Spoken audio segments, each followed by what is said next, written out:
Yes, and very good afternoon to all of you. It took long to get connected.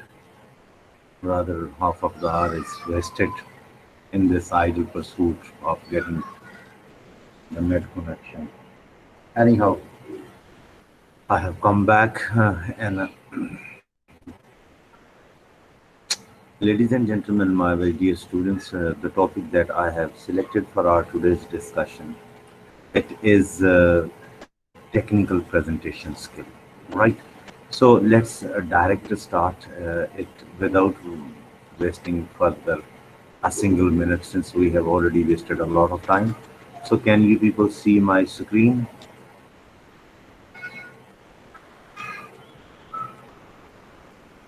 Yes, This way. sir. Okay.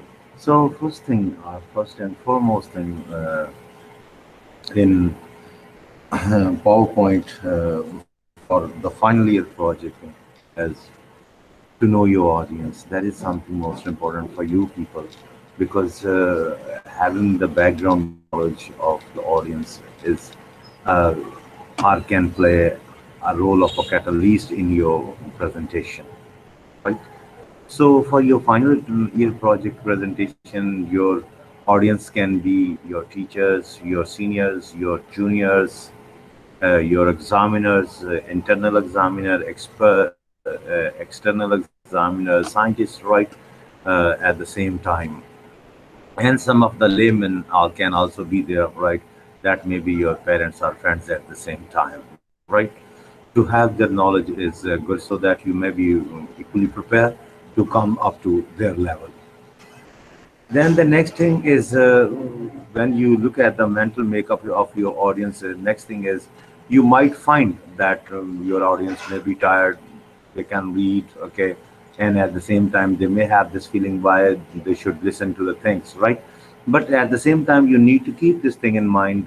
Well, the layman can be fatigued within 2 minutes, and the people who are expert in the area they may lose their interest after 10 to 5 minutes, right?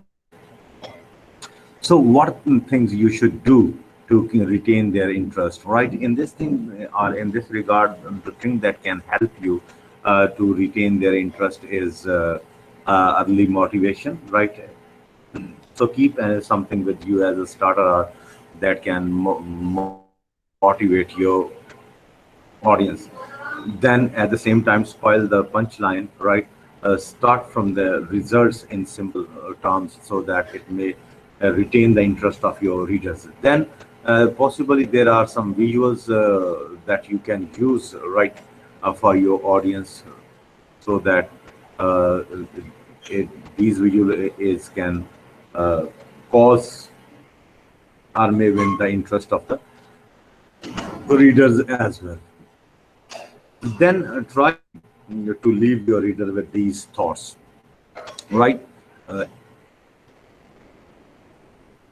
they must have this understanding what the problem is and why it is important to them, right? And the idea that has been floated, it has got a solution and it is at the same time better than the others. Then the audience must know the literature review or literature articles that you have written, right?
So when you feel or when you have got this feeling that you're running out of time, cut the general thing cases, but try to present the examples to your audience.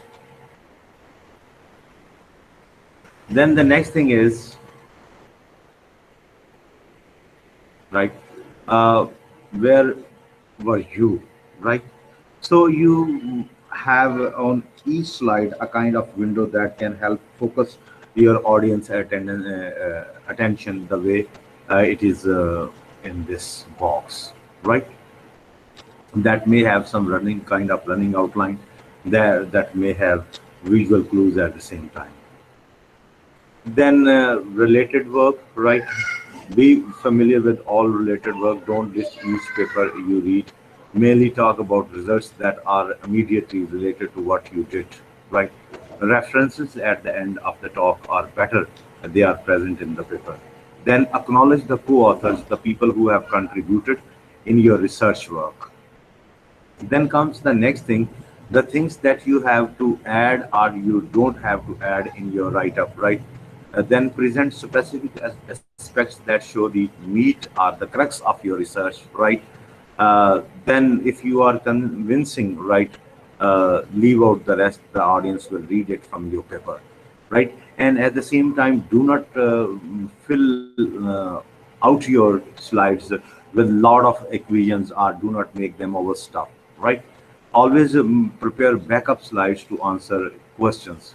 Leave them at the end of the presentation.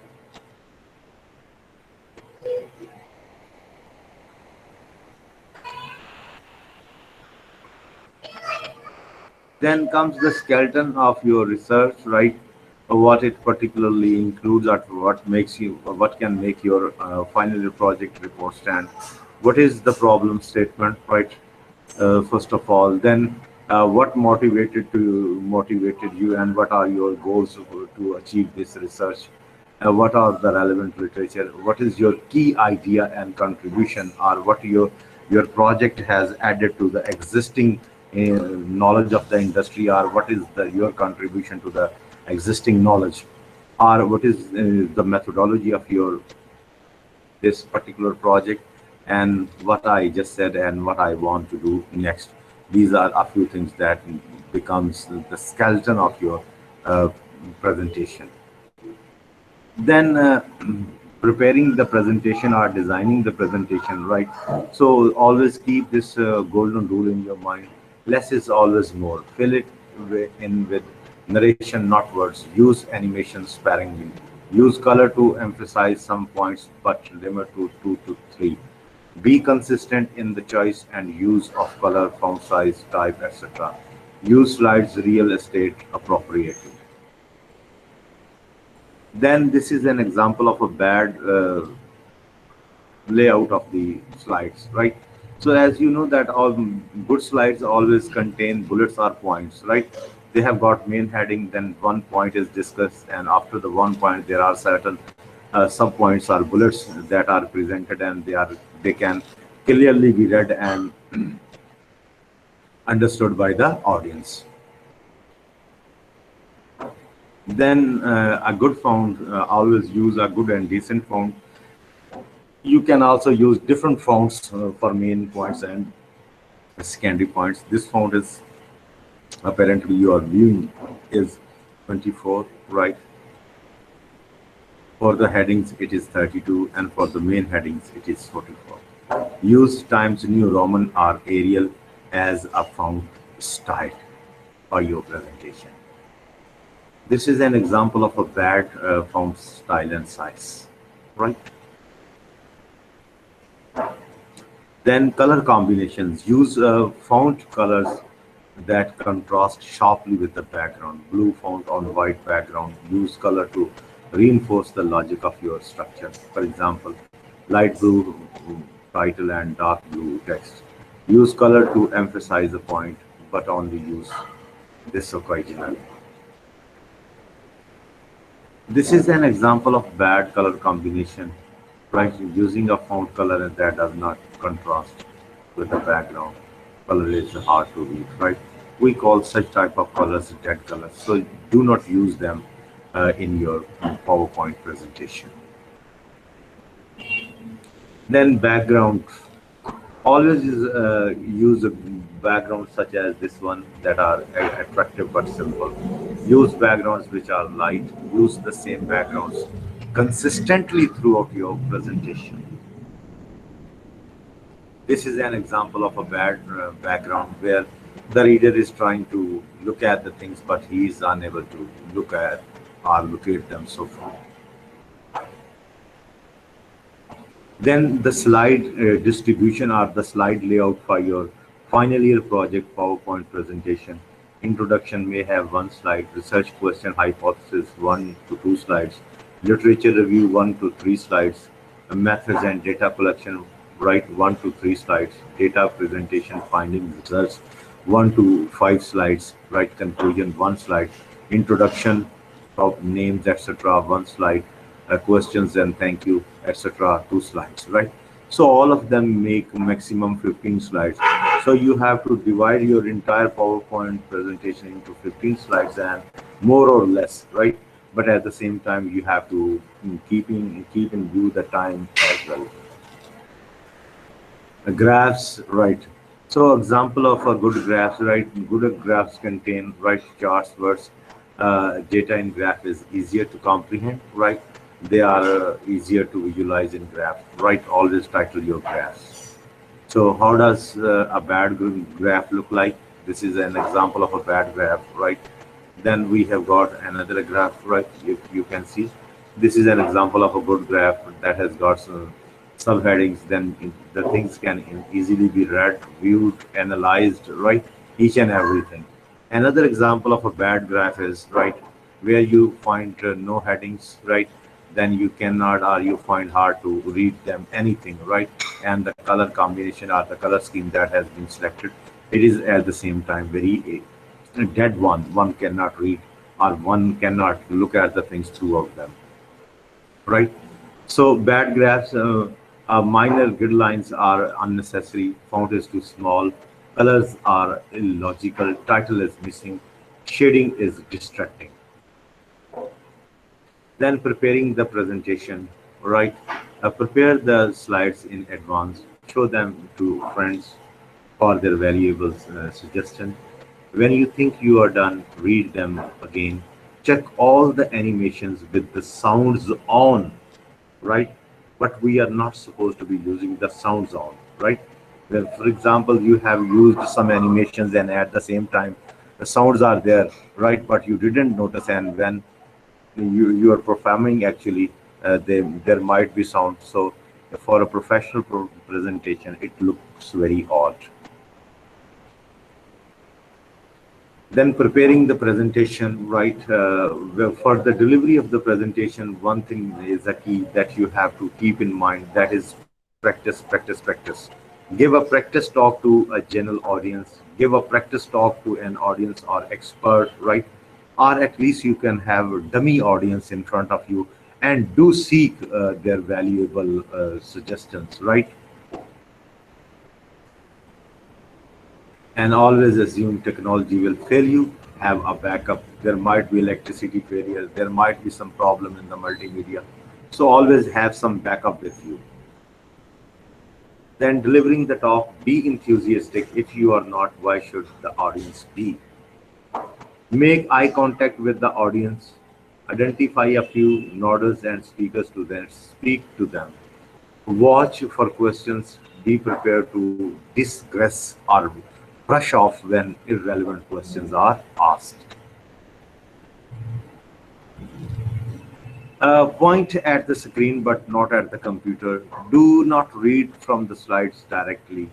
Have the spill for the first couple of lines. That means try to memorize the things of our couple of first 2 3 slides, right? And then finish in time. Handling questions, different types handle accordingly, right? So there can be asked different type of questions, so we have to handle them accordingly. First of all, there are some questions, there are certain questions that need some kind of clarification. Then a second type of questions where you need some kind of suggestion that can be helpful. And then the third type of question that can begin or that can generate a kind of research dialogue, right?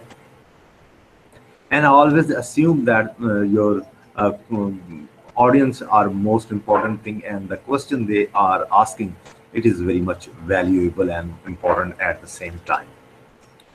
Anticipate questions, prepare additional slides for them. Do not let them hijack the talk at the same time, right? So let not audience overcome you, and so that they might hijack your presentation. Avoid this thing. Then how can I get better? Practice every chance you can. Observe others, learn from others, steal good ideas for your presentation. Notice all the things that turn you off. Just shun all those things off that can bring your level of confidence down. Seek comments from friends and mentors. These are some of the sources from where we got this presentation, and I have already sent you this presentation in the group. Read it, and at the end of the week I shall be assigning you an assignment on preparing a presentation on the final year project, right? Thank you very much all. Take wonderful care of yourselves. Bye bye for now.